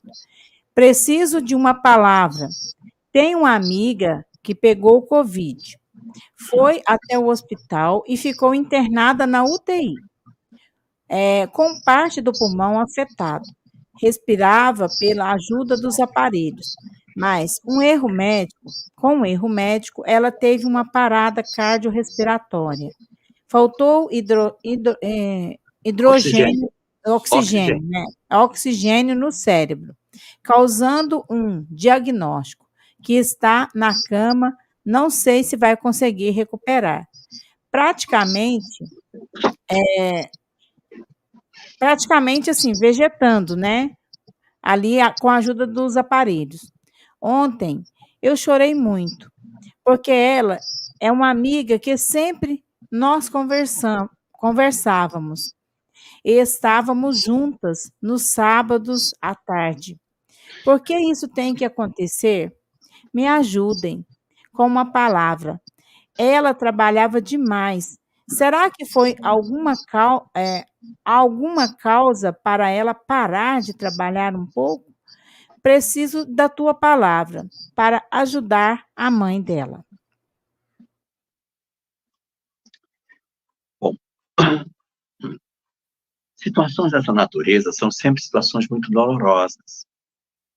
Porque quando a gente trabalha a discussão de um drama que uma pessoa passa, isso não é uma história de um livro, isso não é um caso hipotético, isso não é uma discussão teórica, isso é, na verdade, uma história de família. Existe uma mãe debruçada em volta de um leito, existe um pai, marido, os filhos. Então, a gente precisa ter muito respeito e muita preocupação com que isso precisa ser dito, para que isso seja ouvido com os ouvidos de espírito, para que a gente consiga tentar decifrar essas questões. Então, o primeiro ponto que eu quero colocar é que, sim, é muito doloroso. É muito difícil você ver seu filho numa condição como essa. Atravessa o coração de uma mãe encontrar um filho nesta condição. E isso é uma questão que não há como a gente dizer, não, isso não é um problema. Não, é um problema, sim, é grave, é preocupante, entristece. Tudo isso é verdadeiro. O que a doutrina pode colaborar é trazendo para nós uma interpretação sobre o que seja a vida. O Espiritismo nos vai dizer que nós não somos o corpo que está doente naquela cama. Nós somos uma alma que está agora aprisionada num corpo que ficou sequelado por essa condição. Você ficou falando, eu fiquei pensando, será que faltou oxigênio ou será que ela teve síndrome de Guillain-Barré? Existem muitas pessoas que tiveram Covid, que tiveram como sequela, estão com sequela, síndrome de Guillain-Barré, que a pessoa também fica assim na cama, ela fica sem capacidade mais de voltar a uma vida ativa, tem que fazer um acompanhamento médico, mas as perspectivas são bem dolorosas. Mas pode ser que seja, né, realmente um processo de anorexia, de anoxia que aconteceu, ou seja, falta de oxigênio, e a pessoa, então, ficou com a sequela cerebral. Muito bem. Independente de ser Guillain-Barré, de ser falta de oxigênio, a situação é o que existe. Então, assim, como é que a doutrina espírita analisa? Primeiro, nós não somos o corpo, somos o espírito. Segundo, esse espírito, ele é imortal, ele não é mortal, ele é imortal. Acontecendo a morte, o espírito se desembaraça, volta a ter a condição normal de funcionamento, de vida, retoma a sua história, volta ao mundo espiritual, tem seus amigos, seus amores, seus parceiros de vida. E, terceiro, é uma alma que reencarna, é uma alma que retorna, e que costumeiramente retorna próximo dos seus. É uma tendência da criatura a voltar próximo dos seus amados. Então, numa próxima existência, essa moça, em princípio, tem como grande perspectiva retornar pertinho de sua mãe, de seu pai, maridos, filhos, etc. E existe também um ponto que a doutrina espírita nos coloca, que é o seguinte: quando algo de relevante acontece nas nossas vidas, que impacta no curso da existência, eu não posso transferir a culpa disso para o elemento externo. Então, a culpa foi de um erro médico, a culpa foi do motorista que atravessou o sinal vermelho. Ele não é culpado, ele é responsável. Foi ele que atuou executando isso, mas ele não é o real responsável. Na lei de causa e efeito, a lei atinge a quem precisa atingir. E eu não estou falando isso querendo dizer que a moça é um espírito devedor, para que a mãe olhe para a filha como um espírito criminoso. Não. Mas quando a gente está diante de uma circunstância como essa, em que você percebe um processo de profunda sequela na história da existência, você logo percebe que sim, existe aqui alguma coisa que está nos escapando para poder entender. Então, se, por exemplo, essa moça que teve Covid, ela não contribuiu com nada, ela não tomou nenhuma atitude para que isso acontecesse. Não foi ela que buscou, não foi ela que fez, ela não foi um agente. E aí a doutrina espírita diz, se você não foi o agente do seu sofrimento, se você não foi o agente do seu processo de dor, mas ele lhe chegou sem que você tivesse provocado, e ele é grave na existência, não é um resfriado, não é uma unha que quebrou, não é uma coisa que é significativa. Então a doutrina espírita diz, se você não provocou e é grave nesse sentido, muito provavelmente nós estamos lidando com processos expiatórios. Por que eu digo muito provavelmente? Porque existem circunstâncias de situações provacionais em que sequelas grandes podem acontecer. No caso da sua amiga, em função de ser uma pessoa que você fala que encontrava com ela, começava tarde, uma pessoa ativa, produtiva, ela não parece ser uma alma ingênua, um espírito iniciante. Espíritos iniciantes que estão se ensaiando para a vida, eles podem passar por um trauma grande sem ser uma expiação, ser uma prova. Mas à medida que eu vou avançando, as histórias dolorosas, elas estão muito mais propensas a serem processos expiatórios do que processos provacionais. Daí, a leitura que a doutrina espírita faz é, se isso aconteceu e isso é relevante, ela não contribuiu, a causa está em outra existência. Tá, e o que fazer? Preparar o coração para entender a vida. São desafios para não descrer em Deus, para não descrer em sua justiça, para tratar a moça, porque vai exigir cuidado, atenção, carinho, dedicação, que é o que se pode oferecer nesse momento, que é o que se pode dar. Então, nesse tempo de adoecimento, o que tem que ser oferecido a ela é o melhor de nós, porque aí é o exercício do amor para pai, para mãe, para marido, para filho, para os amigos, para todo mundo. O processo de envolvimento de todos nessa mesma problemática. E na medida em que essa experiência não for mais necessária, naturalmente o fio da vida se rompe.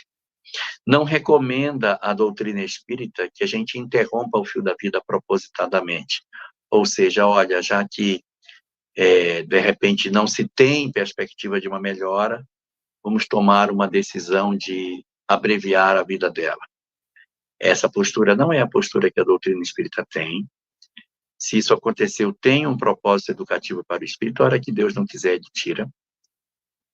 Ah, mas ela não vai acontecer nada com ela, que ela não vai adoecer, ela está só assim, pode pegar uma infecção, o pulmão pode infeccionar, pode acontecer uma infecção generalizada, e a pessoa desencarnar sem a necessidade que seja em consequência dessa anoxia que ela teve. Então, o que você tem como preparo para a família? Releitura da vida, entendimento da vida como um ser que é imortal, fazer uma revisão completa do conhecimento espiritual que a gente possui e se fortalecer na fé, na resignação e na entrega de amor. É o que se pode fazer. E entender que isso é uma reflexão para todos nós. que adiamos indefinidamente o dia de dizer às pessoas que nós amamos. Não retardemos o bem que podemos fazer. Não retardemos a nossa possibilidade de falar do nosso amor às pessoas.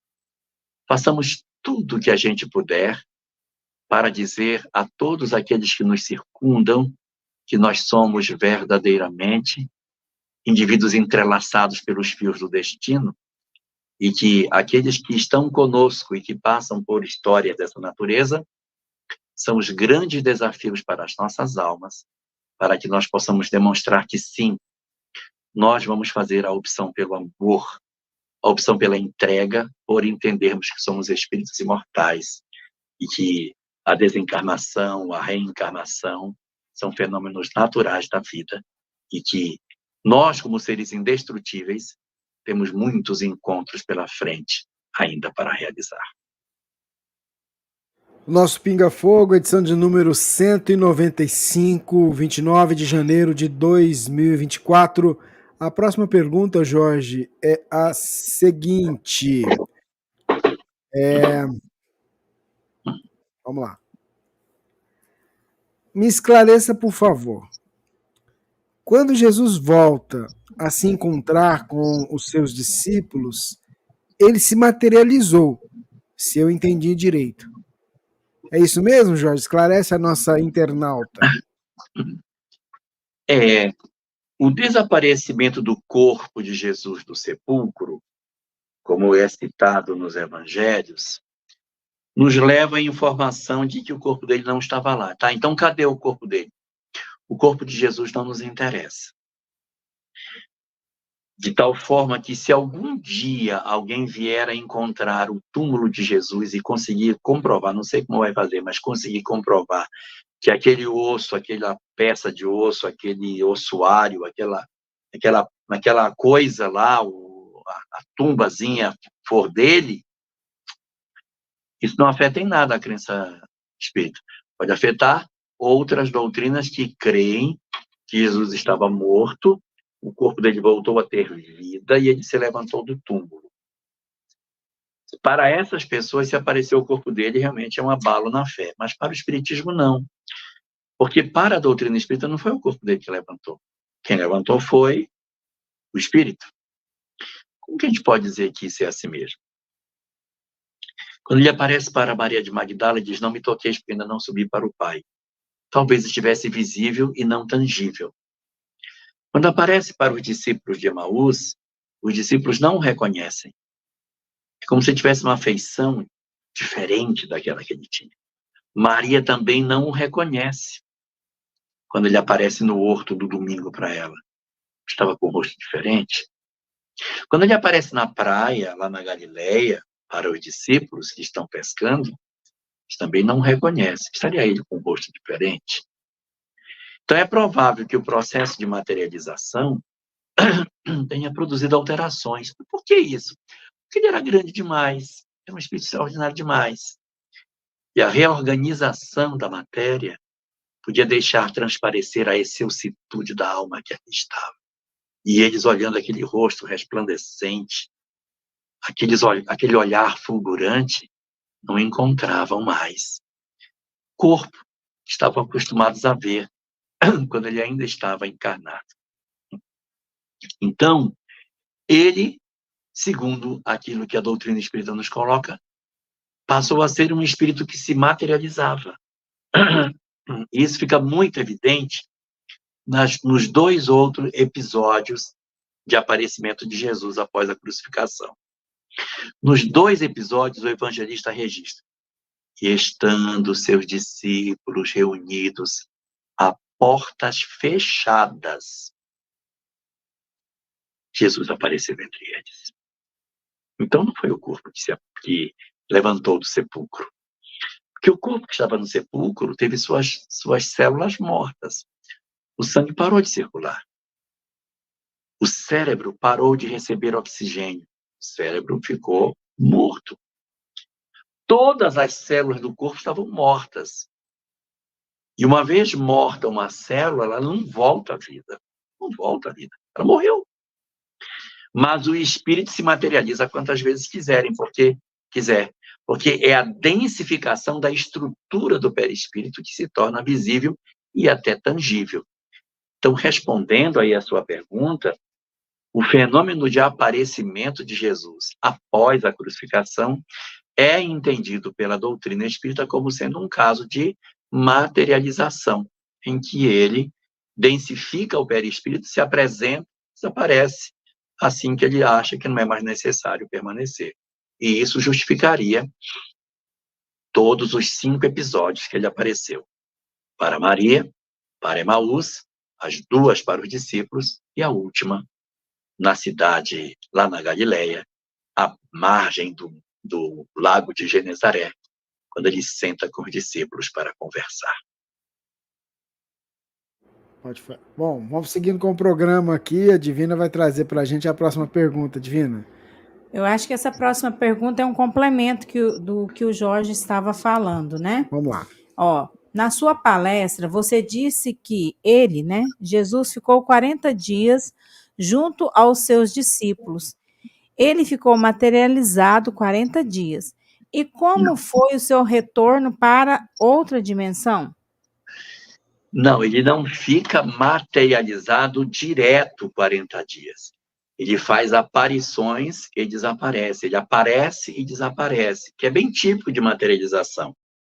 Quando uma materialização se torna assim mais duradoura, como uma materialização de 40 dias, nós passamos a chamá-la de agênere. O que é um agênere? É um espírito com uma materialização duradoura. Então, ele não teve nascimento, não teve infância, não teve nada, ele aparece, convive um tempo com as pessoas, depois, do jeito que ele apareceu, ele desmaterializa e vai embora. Isso é um agênere. Ficar 40 dias sem que ele tivesse verdadeiramente um momento de desaparecimento, aí seria outra história. O que a gente percebe no livro, nos 4 evangelhos, é que ele aparecia e desaparecia.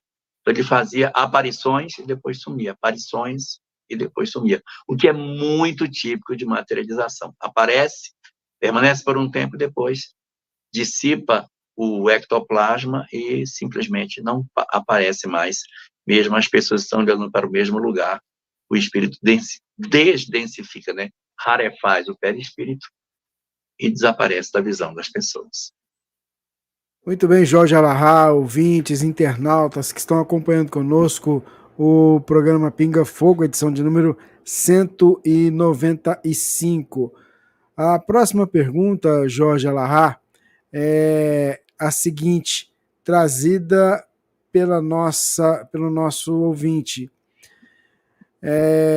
Jesus reencarnou e teve como missão trair Jesus? Se não tivesse traído, não, quem faria? Não, leia de novo. Jesus reencarnou. Judas. Agora, tá certo. Judas reencarnou e teve como missão trair Jesus. Se não tivesse traído, quem o faria para que a história se cumprisse? Então, bom, primeiro que aí está colocado missão. Quando fala missão, é uma coisa positiva. Então, trair alguém não poderia ser uma missão, né? Então, seria uma outra palavra aí, talvez. Judas reencarnou com a tarefa, não a missão, mas com a responsabilidade ou coisa parecida. Missão não é a palavra mais adequada pela nomenclatura espírita. Com a tarefa, com a responsabilidade, com a programação, sei lá o quê, de trair Jesus, e se ele não fizesse, como seria? Muito bem. Ele não veio com a responsabilidade de trair Jesus. Por quê? Porque ninguém planeja o mal. O espírito, quando reencarna, ele não reencarna para fazer o mal, ele reencarna para acertar. Os nossos erros é que são fruto do nosso livre-arbítrio. Então, Judas não veio programado do mundo espiritual para ser o traidor de Jesus. Ele se iludiu. E, por isso, acabou traindo Jesus. Ele se ilude porque ele tem uma visão, uma leitura diferente daquela que o cristianismo deveria ser. Ele acha que ele está certo, ele entrega a Jesus para os sacerdotes na crença de que assim ele ajudava, querendo provocar efetivamente a mudança que ele tanto queria ver acontecer. Não é a leitura da doutrina espírita que Judas tenha nascido para ser o traidor e que isso estava desenhado, porque se assim fosse não tinha livre-arbítrio. Ué, mas ele não traiu? Foi. Mas, na verdade, o que se pode dizer é que o espírito humano assim faria. Ou alguém tem dúvida de que Jesus naturalmente incomodaria as autoridades da época e que seria naturalmente conduzido por conta dessas forças a um processo de morte? Alguém iria fazer esse processo, alguém iria ser o elemento a provocar esse tipo de situação. Existe uma mensagem de Emmanuel chamada Nos Mesmos Pratos, em que Emmanuel comenta sobre isso, que Jesus diz assim: quem vai me trair é quem molha e come no prato comigo. Molha o pão e come no prato comigo. Por quê? Porque precisaria ser uma pessoa de dentro, não dá para ser uma pessoa de fora. Teria que ser alguém da convivência íntima de Jesus. Se vocês bem perceberem, ele foi preso de noite após a ceia, quando estava sozinho. Quando foi que Jesus ficou sozinho na história? Ele estava sempre cercado de gente. Ele andava e a multidão o seguia. Então era preciso encontrar um momento conveniente para isso. Quem era de fora não conseguiria entregar esse momento. Só quem fosse de dentro. Mais cedo ou mais tarde, alguém trairia Jesus. Alguém faria um movimento equivocado na crença de que as coisas precisariam ser corrigidas. É como se nós disséssemos assim hoje: se Jesus hoje renascesse e ele viesse para dizer, o povo rejeitaria, ele seria preso e morto. Eu posso dizer isso para vocês, não sou profeta. Mas se Jesus aparecesse, ele seria ridicularizado, debochado, preso e morto. Porque é da natureza humana isso. Então as profecias falavam dessas questões enxergando a fragilidade da criatura humana. Mas não o CPF do Judas, que realmente ele nunca teve CPF, mas ali o Judas como sendo a pessoa que encarnou para esse fim, que ele não conseguiria fugir a um determinismo. Determinismo para o mal não existe, existe determinismo para o bem. Nós todos seremos felizes. Esse determinismo existe. Então não há isso. E se não fosse Judas, como você bem colocou, outro assim o faria. Isso é uma situação. Agora, o que causa estranheza e que é bem legal é que os espíritos já sabiam a época em que Jesus ia renascer. E sabiam qual era o povo que estaria no comando do mundo na época que ele fosse nascer. E sabiam que tipo de pena eles usavam para punir as pessoas, para matar. 1000 anos antes. Roma não existia, Império Romano muito menos, nem crucificação. Mas se você pegar o Salmo número 22, versículos 17 e 18, 19, você vai ver a descrição da crucificação. O salmista diz assim: transpassaram as minhas mãos e os meus pés. Transpassaram as minhas mãos e os meus pés. Repartem entre si as minhas vestes e tiram sorte sobre a minha túnica. Isso foi escrito 1000 anos antes dele nascer. Salmo 22. Dá uma olhadinha depois lá. Havia já a profecia de que a crucificação iria acontecer. O Messias iria ser crucificado, porque não está dizendo que vai ser crucificado, mas está dizendo lá que vai transpassar mãos e pés, dividiriam as suas roupas e tirariam sorte da sua túnica. Isso está exatamente assim nos evangelhos.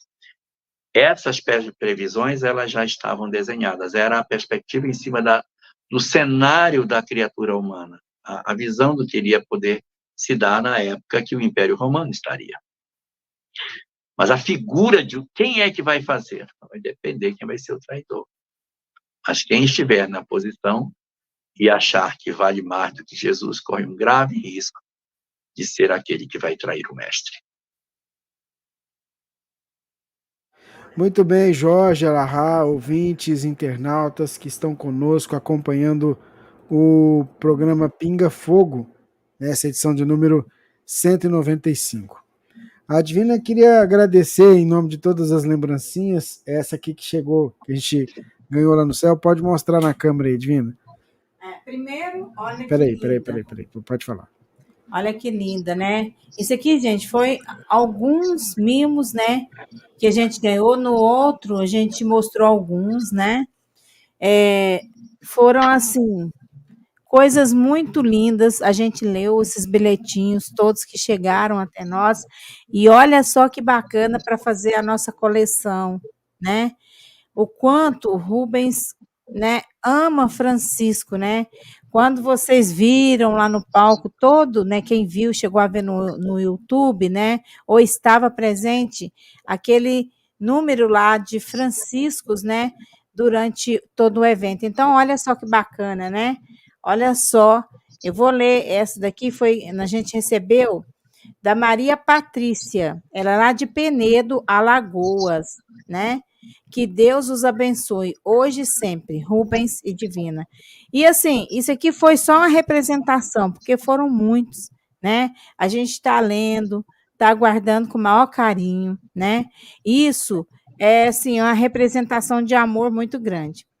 Teve uma vez que um grande amigo, né, nos disse o seguinte, que a gente precisa aceitar de coração aberto o abraço e o amor daquele que vem, né, compartilhar com você.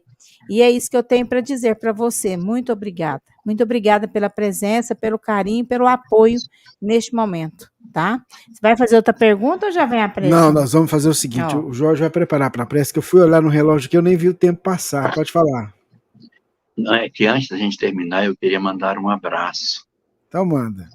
Porque uma amiga me pediu que mandasse um abraço para ela. Então, quero mandar primeiro um abraço para a amiga que pediu, que é a Edineran, que pediu que mandasse um abraço para a Perpétua, da cidade de Nova Lima, no Minas Gerais, tá bom? Um abraço para você, Perpétua. Tudo de bom. E como é bacana a gente ter amigos, né? Que legal. Ah, nesse tempo, sem amigos, a gente não vai em lugar nenhum.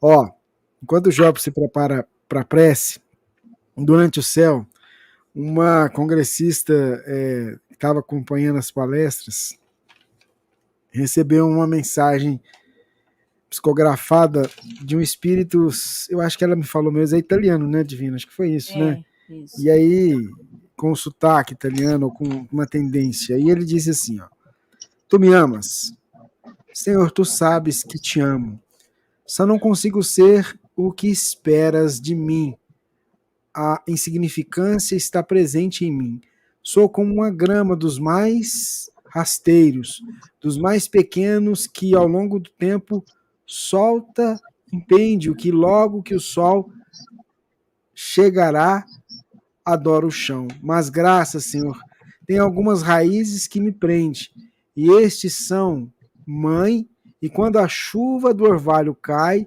algumas folhas renascem, e novamente continuo buscando a firmeza em ti, Senhor, para que um dia minha pequena luz alcance a tua luz, de grande sabedoria e amor grandioso, que transcende e nos alcança, buscando ser as tuas ovelhas, pois tu nos amas, Senhor.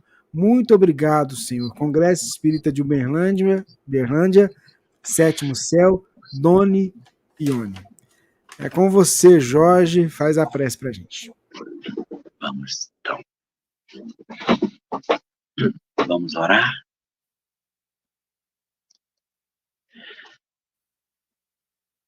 Senhor Jesus, quando nos convocaste de volta para o cenário da Terra, quando nos apontaste o planeta em dor e a oportunidade do conhecimento espírita, para que nós nos instrumentássemos com as verdades necessárias para realizar a transformação em nós próprios e em derredor de nós. Nós sabíamos, Senhor, dos imensos desafios que residiam na intimidade das nossas almas, das nossas fragilidades, das nossas diversas fraquezas e da possibilidade, Senhor, de sermos, enfim, capazes de nos levantarmos diante de Ti, se empreendêssemos a força descomunal que poderíamos obter através do conhecimento espírita. Mas, ao mesmo tempo, nós temíamos a sociedade em que viveríamos. Os desafios dos tempos de transição, as ondas de descrença, as ondas de ódio e de desamor, as múltiplas expressões de sofrimento, os transtornos vivenciando as mais diferentes formas de enlouquecimento e a criatura humana se lançando nos braços da morte por ignorar o que verdadeiramente é.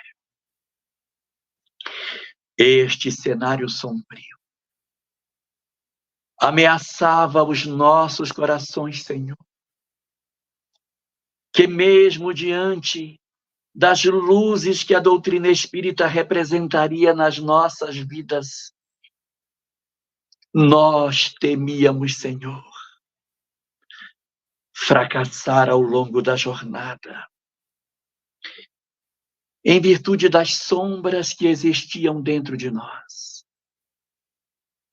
e das trevas exteriores que se somavam às nossas próprias angústias, tendo apenas a luz do Teu Evangelho redivivo para nos guiar nas sendas do caminho que as nossas próprias histórias de vida nos apontavam. O corpo, a família, os desafios sociais, as nossas fragilidades econômicas, nossos conflitos obsessivos, nossas inúmeras dores e adoecimentos, Senhor, se apresentavam como se fossem ondas tenebrosas a fazerem naufragar o nosso mar, nossa nau. Mas Tu, Senhor, sabendo da nossa imensa fragilidade, sabendo dos sombrios assovios das aves de rapina que rondavam as nossas estradas, sabendo que o conhecimento espírita nas nossas mãos talvez nos fosse insuficiente diante de tantos desafios, Tu nos ofereceste, Senhor, um bem de extraordinária beleza, que queremos hoje Te agradecer.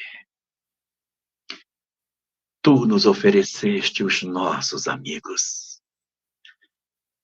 para que cada um de nós, com a vela bruxuleante da fé, nos juntássemos na senda escura, aclarando o caminho do grupo que agora somos, porque não caminhamos mais sozinhos nas noites tempestuosas.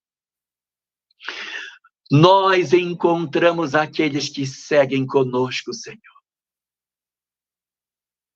Nós encontramos o grupo ao qual pertencemos. E por isso queremos Te pedir as nossas bênçãos para os nossos amigos, que se apresentam como parentes ou não, que se apresentam como colegas de trabalho ou não, que se apresentam como parceiros da casa espírita ou não, mas que são aqueles que de mãos dadas conosco vêm caminhando, Senhor, E nós tivemos a oportunidade de ver o poder da força que reside, da amizade que nos cela aos amores que tu nos apresentaste. Porque tu nos disseste dos desafios. Tu nos disseste das imensas dificuldades que teríamos. Mas nunca nos contaste da alegria que teríamos ao reencontrar os nossos amores, os nossos amados, aqueles que repartem um pouco daquilo que tem conosco, para que juntos consigamos, de mãos dadas, chegar ao término da jornada, atravessar a ponte estreita, os caminhos difíceis, como ovelhas que em conjunto caminhamos ouvindo a voz do nosso pastor, para não sermos mais ovelhas desgarradas. Nós encontramos o nosso rebanho, Senhor. E por isso te agradecemos por haveres nos honrado com a majestosa luz dos nossos caminhos. E por isso te dizemos muito obrigado por todos aqueles que nos ajudam nas nossas horas de crise, que nos apoiam nas nossas horas vacilantes e que se juntam a nós no grande trabalho de edificação da Terra Nova. Não tememos mais os caminhos sombrios, nem os desafios da sociedade ameaçadora, porque sabemos que não estamos mais sós. Fortalecidos pelo propósito superior da vida, nós, aqueles que descobrimos a tua mensagem como sendo o roteiro ideal para a felicidade, comparecemos diante de ti, Senhor, para te agradecer por aqueles poucos, muitos, inúmeros amigos, aqueles que junto conosco terminaremos a obra de transformação pessoal e que estarão conosco nas histórias futuras, no escrever das nossas próprias histórias de redenção e na deles, para que nós, de mãos dadas, consigamos alçar voo na direção do infinito, libertando-nos verdadeiramente ao abraçarmos os propósitos do amor. Por essa bênção extraordinária que tu nos concedeste, nós só temos a te agradecer, Senhor. Só temos a te dizer o nosso muito obrigado e te pedir que tu abençoes não a mim, mas aos meus amigos. Que tu protejas aos meus amigos, àqueles que me ajudam na grande travessia desta existência tão singular.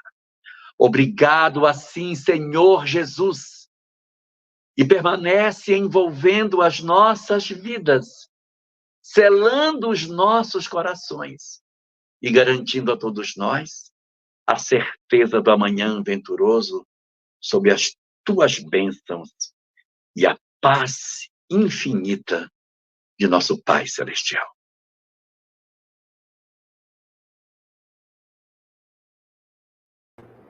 Nosso muito obrigado à espiritualidade amiga que esteve conosco durante todo esse trabalho de hoje. E eu vou pedir Divina para dar o seu boa noite, Divina. Antes de dar o boa noite, eu estava lendo aqui no chat, né? Que muitas pessoas que adorou pão de queijo, né? E foi uma das preocupações nossas de colocar lá, né, Rubens? O pão de queijo para o pessoal conhecer. Então, diz que amaram pão de queijo de Uberlândia, Minas Gerais. Que bom, gente. Muita felicidade, assim, que a gente sente no nosso coração, né? De receber vocês. Isso vai ficar, assim, marcado, né? Na história. Já está marcado na história, né? Outra coisa que eu estava lendo, alguns não entenderam, né? O bonequinho lá no púlpito. E depois entenderam, né, Rubens? Quanto é importante. Ô Jorge, você comeu pão de queijo? Comi. E tava bom mesmo. Eu acho que eu comi uns 5. Só? Tá achando que você comeu mais. 5 de cada cheio. Não é porque não tem tempo de voltar. Café. Não tem tempo de voltar. Isso é boa noite, Jorge. Gente, quero agradecer a todos que estiveram no sétimo céu. Quero agradecer por todos os abraços, por todas as conversas, por todas as palavras e pela companhia de todos vocês. Muito obrigado, de verdade, por tudo aquilo que vocês fazem por mim. Muito obrigado. Gente, nós estamos chegando ao final desta edição do Pinga Fogo. Eu quero agradecer também a recepção à Sâmia. Muito obrigado a vocês. É verdade. Tá bom? Muito obrigado. Eu queria, nesse instante, agradecer também a cada um de vocês que puderam estar conosco, acompanhando o céu. Vocês que agora estão acompanhando conosco o Pinga Fogo. O tempo está acabando, Márcia, porque a gente nem viu. Quando eu olhei aqui, já tem 2 horas de programa. Mas é assim mesmo. Fica aquele gostinho de quero mais, porque semana que vem continua o Pinga Fogo. E para quem às vezes fala assim, como é que eu faço para mim pesquisar? A minha pergunta não foi respondida. A gente encerra o programa com esse tutorial.